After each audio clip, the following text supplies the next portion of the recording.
저는 잘 살고 있습니다. 그러니까 저기 이야기를 좀 해볼까 합니다. 이야기를 조금 하고 싶은 밤입니다.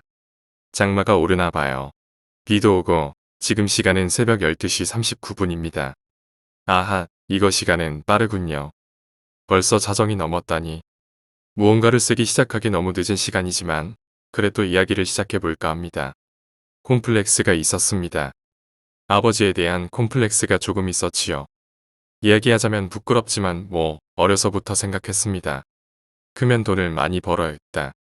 아버지를 뛰어넘는 건 힘드니 아버지보다 돈이라도 많이 벌어야겠다. 생각했었습니다. 이 옷이 얼마짜린지 알아? 라는 말을 쓰게 되는 유형의 인간은 흔히 말하는 졸부들입니다. 흔히 부의 상태를 드러낼 수 있는 물건으로 자동차나 시계를 생각하는데 의외로 옷입니다.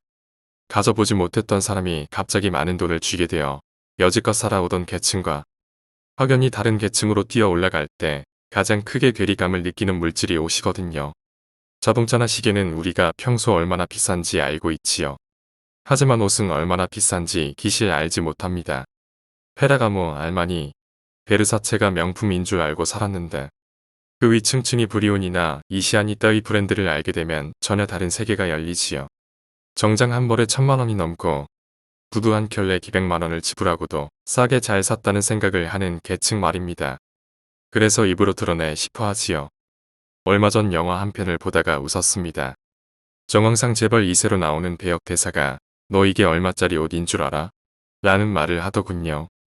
웃었습니다. 정말 부자들, 대대손손 부와 명예를 거머쥐고 있는 계층은 그런 말을 하지 않거든요. 그런 말은 졸부들이 씁니다. 얼마 전까지 제가 그 졸부였을지도 모르겠습니다. 갑자기 사업이 잘 되었지요. 직장인들 연봉을 쉽게 벌어들이기도 했습니다. 독일제 차와 브리온이 정장, 아테스토니 블랙라벨을 신은 저는 흔히 말하는 졸부였을지도 모르겠습니다. 가끔 삶은 그렇게 돌아갑니다. 생각지도 않았던 운이 덜컥하고 뚜벅뚜벅 걸어가는 내 발 앞에 떨구어집니다. 물론 과거 이야기입니다. 지금은 도 닦는 중입니다. 끼리끼리 모입니다. 삶이 그렇게 바뀌다 보니 어느새 저도 흔히 말하는 가진 자들의 모임 비슷한 만남에 끼었습니다. 가진 사람끼리 모임이란 뻔합니다. 개정된 세법에 대한 정보와 괜찮은 투자권 공유. 그 외 잡다한 바닷가 미역처럼 두둥실거리는 신면잡기대. 충청도 어딘가 모임 회원 중 한 명이 소유주인 꽤나 비싼 펜션 하나를 통째로 빌려 간 적이 있습니다. 저는 모임 약속 시간보다 1시간 반가량 일찍 도착했습니다. 태안 어느 바닷가였어요. 차를 세우고 가방을 들고 올라가는 입구에 청바지에 허름한 옷을 입고 머리는 다 하얗게 다 세어버린 나이 지긋한 어르신 한 분이 앉아 계십니다. 웬일인지 돌계단을 올라가는데 그 어르신 행색이 제 발길을 부릅니다. 어르신 여기서 뭐하세요? 하고 할인 없는 질문을 제가 던졌습니다. 좀 목이 말라서. 초라한 행색 어르신이 씩 웃으며 제 말을 받습니다. 마침 제 손엔 따지 않은 캔 커피가 들려 있었습니다. 어르신 이거 커피인데 커피 드시나요? 제가 물었습니다. 아이고 고마워요. 초면에 이런 것까지. 저는 그 모임의 첫 참석이었습니다. 저와 친하던, 그래서 어물없이 지내던 동종업계 마대표 소개로 참석한 자리였지요. 정신없이 여러 사람 인사를 했습니다. 제조업 대표, 벤처 대표, 나름 꽤 잘 나간다 하는 사람들과 이런저런 인사를 나누기 시작했지요. 이런저런 잡담 중인데 마대표가 제 옷깃을 잡아끕니다. 강 대표 이리 와봐. 저 사람들은 양념이고 오늘 깍듯이 인사해야 할 사람이 한 명 있어.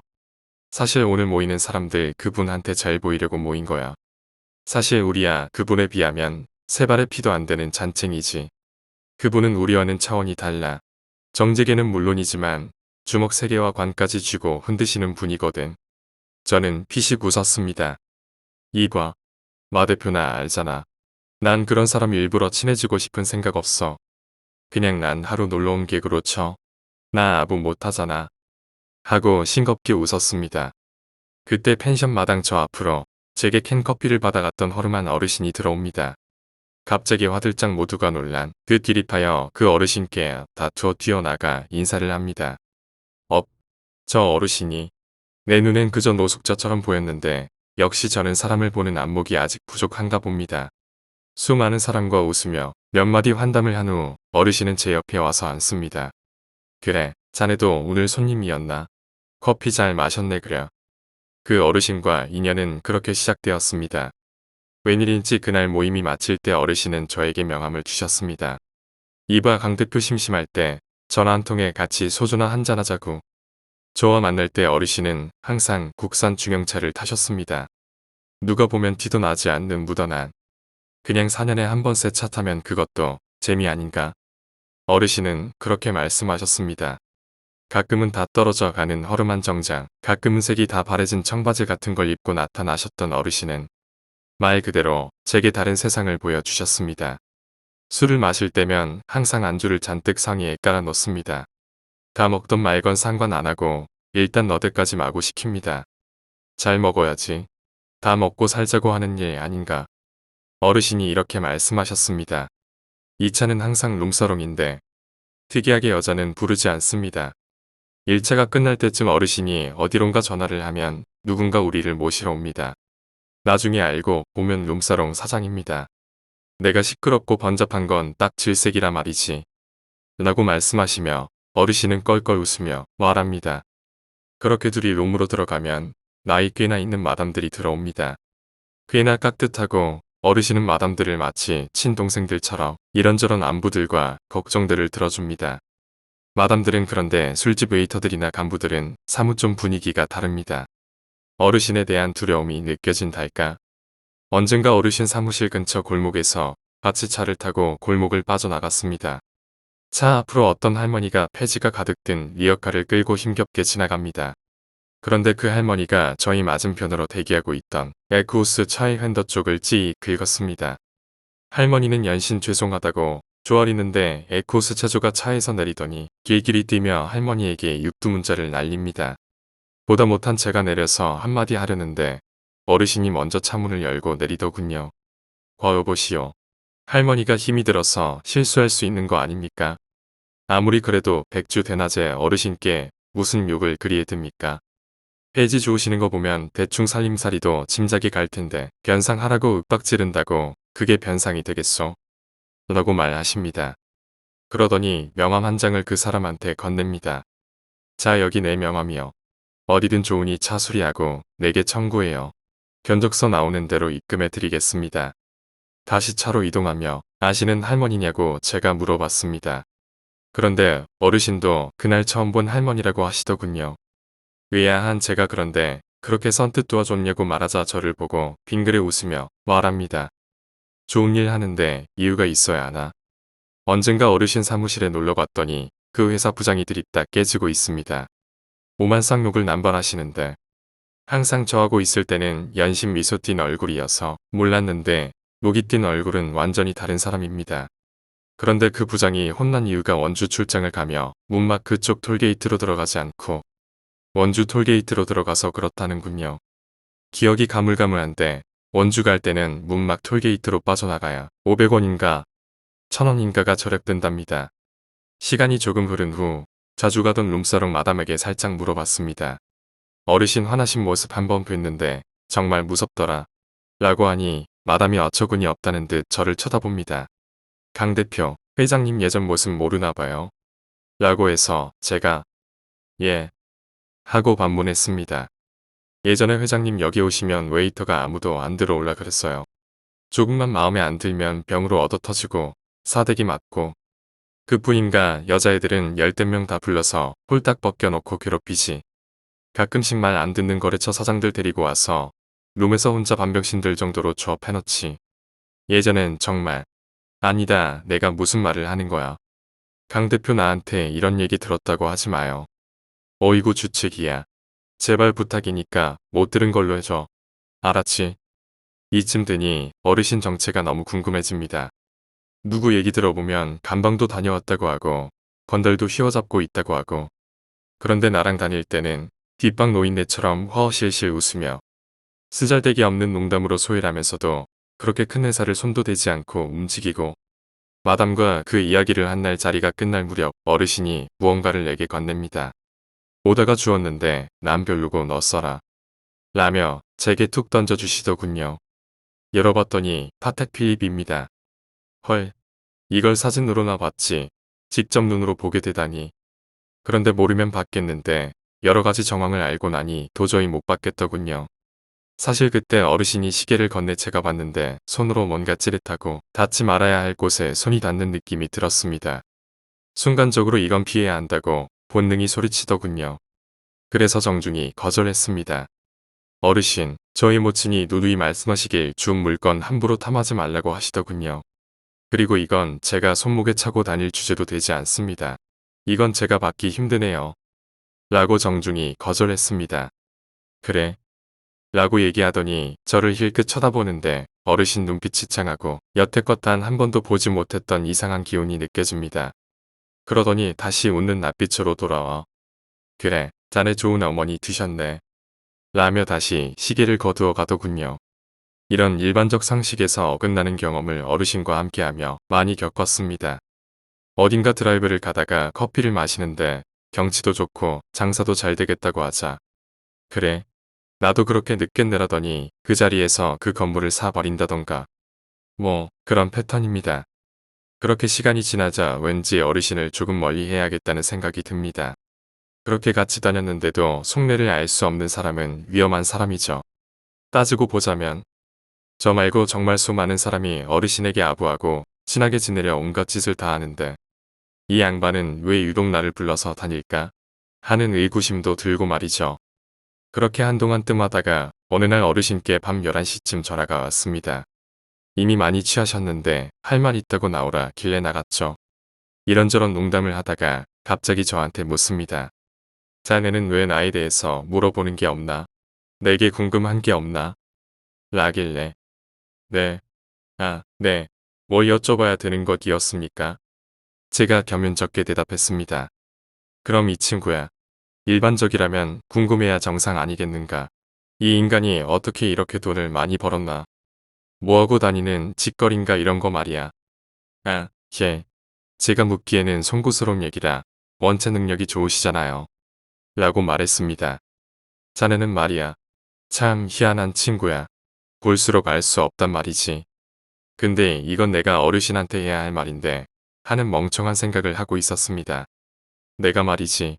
자네도 대충은 들어서 알겠지만 꽤나 거친 길을 걸어왔다네. 감옥도 여러 번 왔다 갔다 하고 말이지. 네 대충은 들었습니다. 오늘 내 그 얘기를 하려 하네. 내가 어떻게 살아왔는지, 어떻게 돈을 벌었는지 듣고 싶은 마음이 있나? 만약에 말이죠. 지금 현재 내가 벌고 있는 돈보다 월 1,200씩 더 번다면 어떨까요? 생각만 해도 기쁘겠죠? 당장 여기저기 숨이 막히는 돈들도 여유가 생길 것 같고 친한 친구들에게 자랑도 할 겁니다. 응당 친구들도 축하해 주겠죠. 가끔은 친구들과 저녁 약속 후 술값도 호기롭게 낼 테고 말이죠. 그러면 스케일을 조금 바꿔서 지금 벌고 있는 돈에 공이 하나 더 붙는 돈이 생긴다고 가정해 보시죠. 어떤 일이 생길까요? 과연 나 좀 많이 벌어라고 친구들 앞에서 이야기할 수 있을까요? 그 정도면 아무리 친한 친구라도 눈빛이 바뀔 겁니다. 정말 친하다면 면전에서 지금 자랑하냐? 시계 비아냥거림은 들을 수 있을 겁니다. 많은 분들이 아마 이렇게 생각하실 거예요. 야, 그럼 내가 지금 300 벌어서 생활하니까 이걸로 여전히 생활하고 나머지 돈은 몽땅 저금할 수 있겠네. 우와, 금방 재벌 되겠다.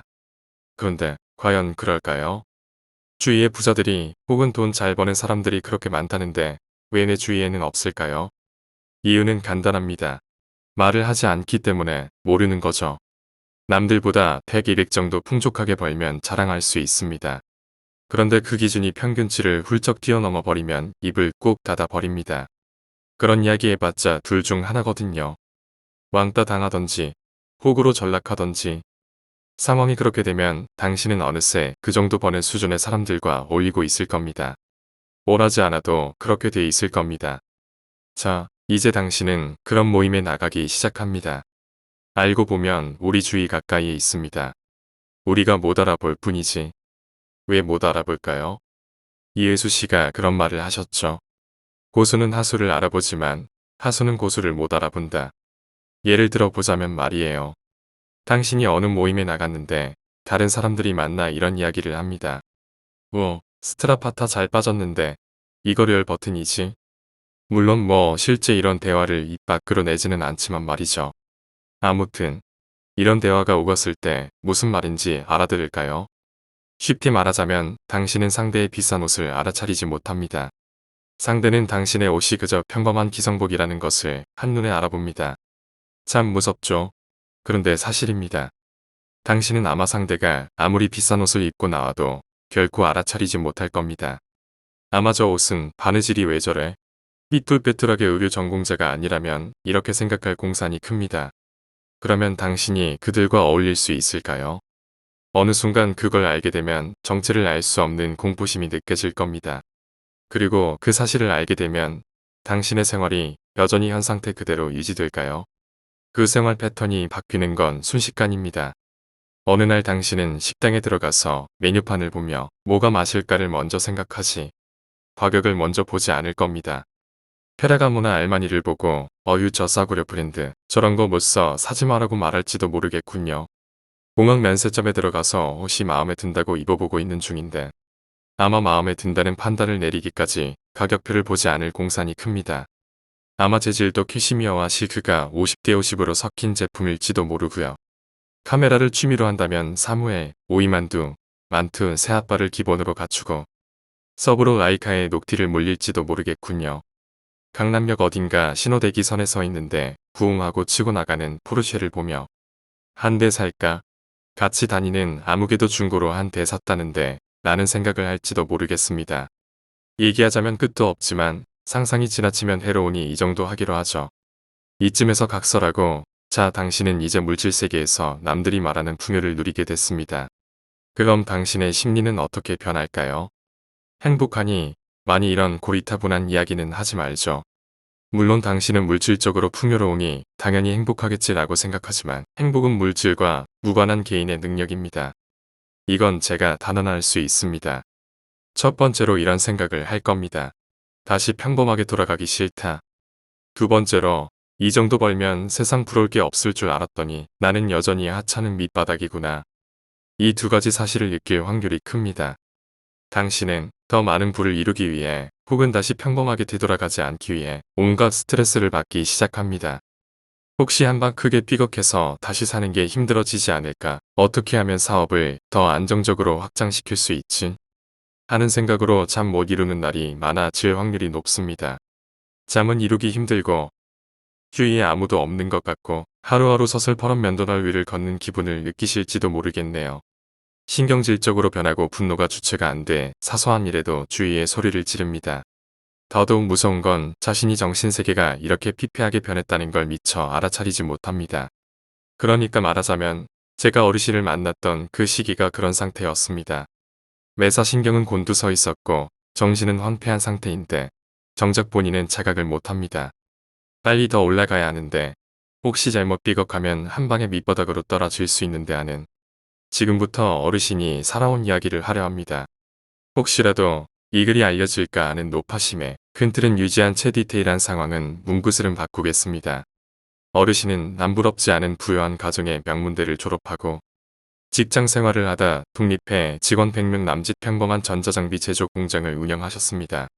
외환위기가 왔고 공장이 문을 닫았고 모든 빚 정리를 끝내도 끝까지 책임지지 못했던 몇 억의 빚으로 인해 징역을 살게 되었습니다.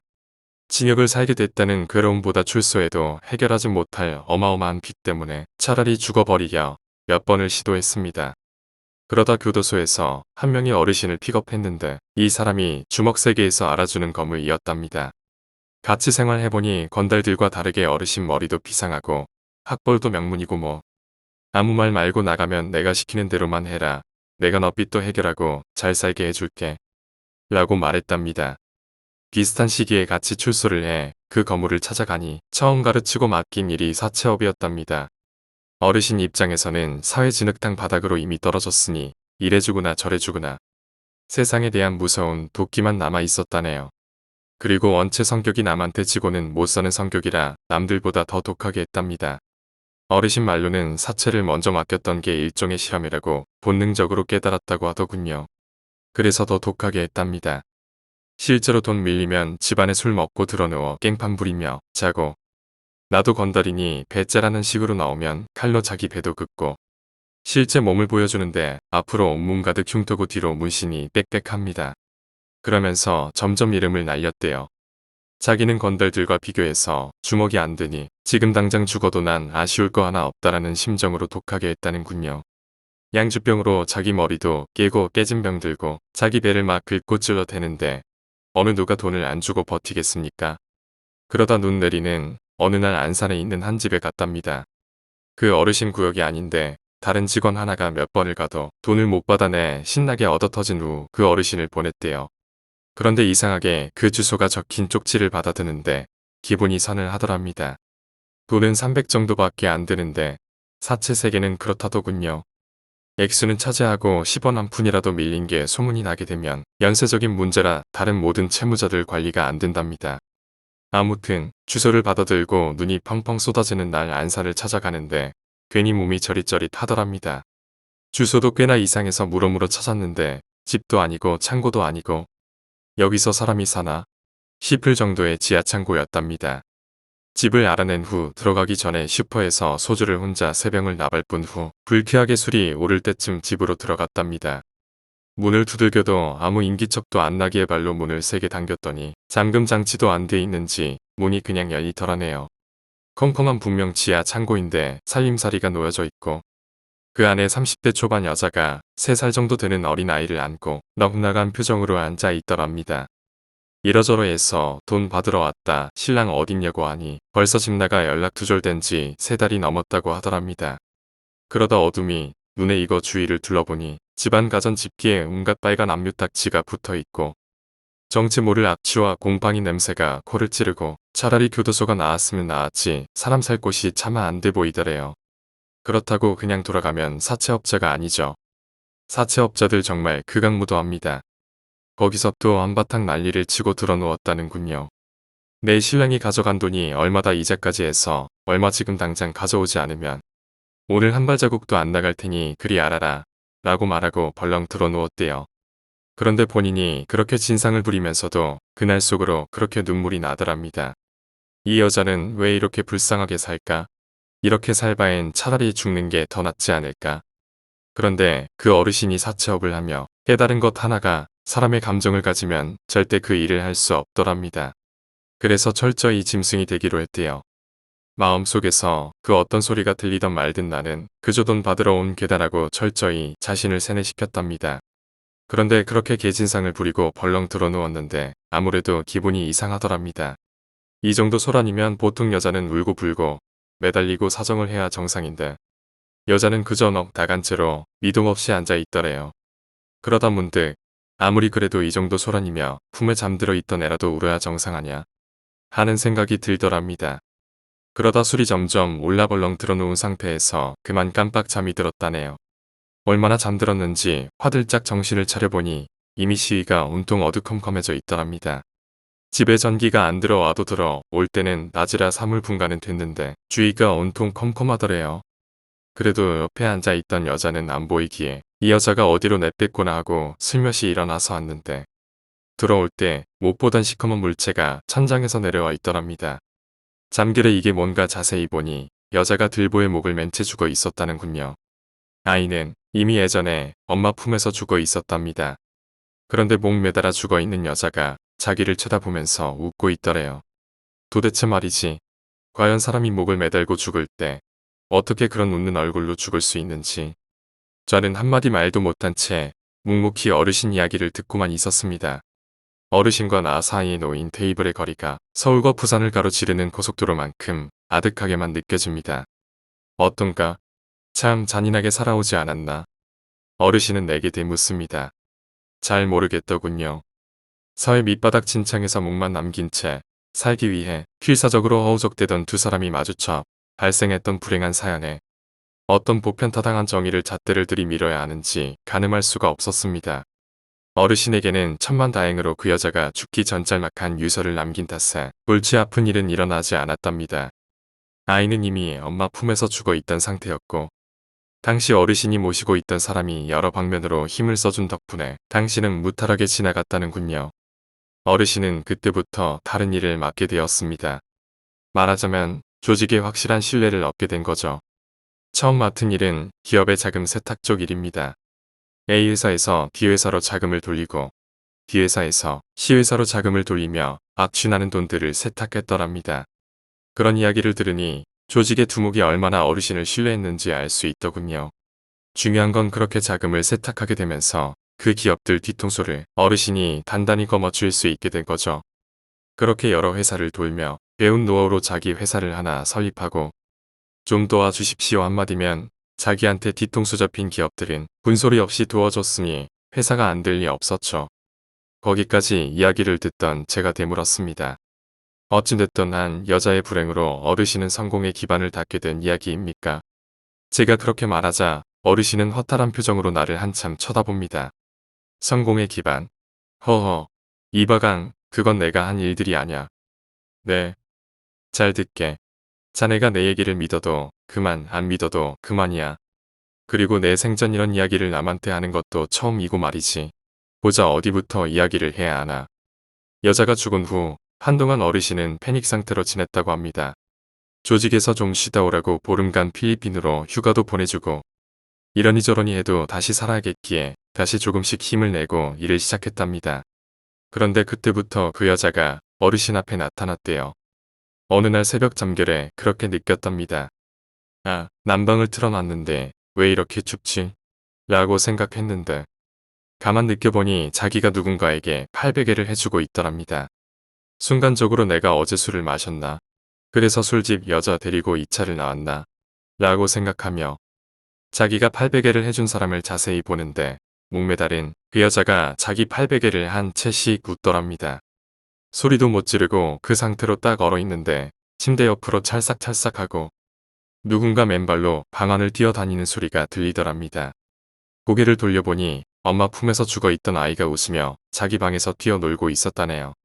그때부터 그 모자는 쭉 어르신을 따라다녔답니다. 그런데 그냥 따라다니는 게 아니라 사업적으로 무언가 중요한 일을 판단해야 할 때 옆에서 어떤 방식으로 해야 할지 가르쳐 준답니다. 어르신이 두목의 신임을 받으며 승승장구하기 시작할 때 사실 기업 자금 세탁 일을 맡긴 것 때문에 그 조직 사람들의 엄청난 견제가 시작됐었다는군요. 이게 조직의 핵심 오른팔이 돼야 할 수 있는 일이었답니다. 그때 조직에 넘버이 정도 되는 사람이 은밀히 부르더래요. 굉장히 친한 척하며 내가 너 조직에서 승승장구하게 도와주겠다며 강북에 있는 룸사롱 하나를 싸게 인수할 수 있게 도와주겠다고 했답니다. 어르신 입장에서 평소 자기를 견제하던 사람이 도와준다니 이게 화해의 제스처인가 싶어서 인수를 해야 하나 말아야 하나 고민을 했더랍니다. 그런 고민을 하고 있는데 그 여자가 그러더래요. 이 등신아 똥인지 된장인지 찍어 먹어봐야 하냐? 그 터에 배고픈 귀신들이 바글바글 웃으면서 놀고 있는데 그런 가게를 왜 인수해? 그래서 이래저래 둘러대고 인수를 안 하고 있는데 그 가게를 실질적으로 운영하고 있던 바지 사장이 빚을 잔뜩 지어놓고 도망갔대요. 그 후 그 가게에서 살인사건도 일어나고 누전으로 화재도 나고 결국 그 가게를 떠넘기지 못했던 넘버이는 어마어마한 손실은 물론이고 그 건으로 조직의 신뢰를 완전히 잃어버리게 됐다더군요. 원래 그 가게에 지분을 주고 있던 여바지 사장이 자꾸 딴짓을 하는 것 같고 종업원들도 삐딱하고 또 터가 그래서 그런지 취객들 사고도 많이 나고 해서 은근히 챙겨주는 척하면서 어르신에게 떠넘길 심산이었다고 하더군요. 고요한 룸 안에 어르신과 둘이 앉아서 이런저런 이야기를 듣는데 이상하게 터무니없다거나 거짓말이라는 생각은 들지 않습니다. 그냥 그럴 수도라는 생각이 들더군요. 제가 물었습니다. 그럼 어르신, 지금 이 자리에도 그 여자가 있습니까? 그럼 있지. 처음부터 자네 옆에 계속 앉아 있었지. 사실 이날 어르신과 술 마시기 전까지 제가 한동안 어르신을 피했었습니다. 왜냐하면 의외로 사업하는 사람들이 운을 많이 따집니다. 제가 아는 많은 기업 대표들 중에 만나기만 하면 어디 사주 보러 가자. 어디 옹하다더라 전 보러 가자며 노래를 부르는 사람도 있습니다. 그 정도는 아닌데 그래도 저도 사업은 운칠기 3이라는 말을 믿는 편입니다. 그런데 그날 펜션에서 어르신을 처음 만난 이후부터 자꾸 사업이 꼬이기 시작했습니다. 그럴 때가 있어요. 사업이 잘 될 때는 생각지도 않았던 발주가 쏟아지고 기대도 안 했던 계약이 성사되고 그래서 사업을 하면 할수록 그런 생각이 듭니다. 아, 이거 일은 사람이 하는데 운은 하늘이 내려주는구나. 그런데 그 어르신을 만나고 같이 어울린 후부터 제 기운이 쇠해 간다는 느낌이 듭니다. 응당 이뤄져야 할 계약도 돌발적으로 생긴 변수로 그뤄지고 생각지도 않았던 부분들에서 클레임이 들어오고 이런 악재들이 이유 없이 반복되다 보니 도대체 이유가 뭐지? 라는 생각만 하고 있다가 어느 날 어르신 때문이 아닐까 하는 의문이 듭니다. 저도 사람을 판단하는 느낌이라 그 사람이 가지고 있는 기운 같은 걸 참 민감하게 빨리 캐치하는 편인데 어르신을 만난 후로 이 기운이 점점 쇠해가는 게 느껴졌어요. 이해하기 힘들지 모르겠는데 예를 들어 누군가 만나 웃으며 악수를 할 때 제게 반감을 가진 사람이라면 삐죽삐죽한 가시가 나를 찌르고 있다는 느낌이 듭니다. 어떤 계약서는 말도 안 되게 황당한데 따뜻한 느낌이 들어 계속 진행을 하다 보면 이루어지고 어떤 계약서는 도무지 빈틈이 없는데 뭔가 따끔따끔한 느낌이 들어 눈여겨보고 있으면 잘 가다가 어그러지고 일종의 자신만의 감 같은 것이 있는데 이게 어르신하고 지낼수록 무뎌지는 것이 느껴집니다. 그래서 한동안 어르신을 피했었지요. 그런데 그렇게 점점 사업에 악재가 끼어들기 시작하자 조금씩 초조해지던 시기였습니다. 두 편에서 얘기했듯이 사업하는 사람들은 조금이라도 좋지 않은 징조들이 생기면 엄청 불안해합니다. 상상을 초월하죠. 밤에 잠은 못 이루고 혼자 술 먹는 날들이 많아지고 사소한 것들로 직원들한테 소리 지르고 이봐 강 대표.